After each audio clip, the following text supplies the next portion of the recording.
Good morning. 18 August 2025 പ്രധാന വാർത്തകൾ. CP Radhakrishnan സ്ഥാനാർത്ഥി, ഉപരാഷ്ട്രപതി BJP തീരുമാനമായിട്ടോ.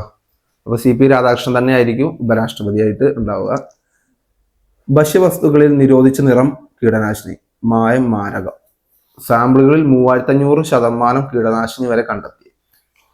നല്ല അവസ്ഥ തന്നെ കേട്ടോ. ഫുഡൊക്കെ പുറത്തുനിന്ന് കഴിക്കുമ്പോൾ നോക്കണം. ഈ പാക്കറ്റ് മറ്റേ മുളക് പൊടി, മല്ലിപ്പൊടി അങ്ങനത്തെ ഇതിലൊക്കെ കേട്ടോ, പ്ലം കേക്ക് തുടങ്ങിയവ കുറെ ഉണ്ട്. അങ്ങനത്തെ ഇതിലൊക്കെയാണ് പെട്ടെന്ന് വരുന്ന ഈ കീടനാശിനികളൊക്കെ ഉപയോഗിച്ചിട്ടുള്ളത്. മറുപടിയില്ല അന്വേഷണവും. വോട്ടുകൾ ആരോപണം, ഒഴിഞ്ഞുമാറി തിരഞ്ഞെടുപ്പ് കമ്മീഷൻ. രാഹുൽ രാജ്യത്തോട് മാപ്പ് പറയണമെന്ന് കമ്മീഷൻ. എന്തായാലും അവസ്ഥ, അതിന്റെ ആവശ്യമൊന്നുമില്ല. ഒരു അവസ്ഥ പുറത്തു കൊണ്ടുവരുമ്പോൾ അതിന് മാപ്പ് പറയാല്ലേ വേണ്ട, അതിന് സത്യമായ അന്വേഷണം കൊണ്ടുവരാൻ വേണ്ടത്. വോട്ടെന്ന അവകാശം ഓർമ്മിപ്പിച്ച് രാഹുൽ. ബീഹാറിൽ 1300 കിലോമീറ്റർ യാത്രയ്ക്ക് തുടക്കം. CPM PBക്ക് നൽകിയ കത്ത് ചോർന്നു, കത്തിപ്പടർന്ന് കത്ത്. പൊള്ളലേറ്റ് പാർട്ടി. ചോർത്തിയത് MV ഗോവിന്ദന്റെ മകൻ എന്ന ആരോപണം. നേതാക്കൾക്ക് വൻ തുക നൽകിയെന്ന് പരാമർശം. പ്രതികരിക്കാതെ CPM. അവസ്ഥ.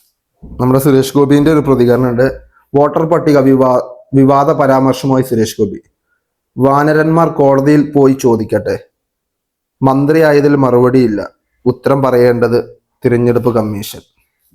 എന്നൊക്കെ വ്യക്തമായി മറുപടി പറഞ്ഞാൽ പോരെ, ചുമ്മാ ഇട്ട് വലിച്ചു കൊണ്ടുപോകേണ്ട ആവശ്യമൊന്നുമില്ല. ഡിഗ്രി PG സെൻട്രൽ സെക്ടർ സ്കോളർഷിപ്പിന് ഇപ്പോൾ അപേക്ഷിക്കാം. സ്കോളർഷിപ്പ് ബിരുദതലത്തിൽ വർഷം 12,000 രൂപ, PGക്ക് 20,000 രൂപ.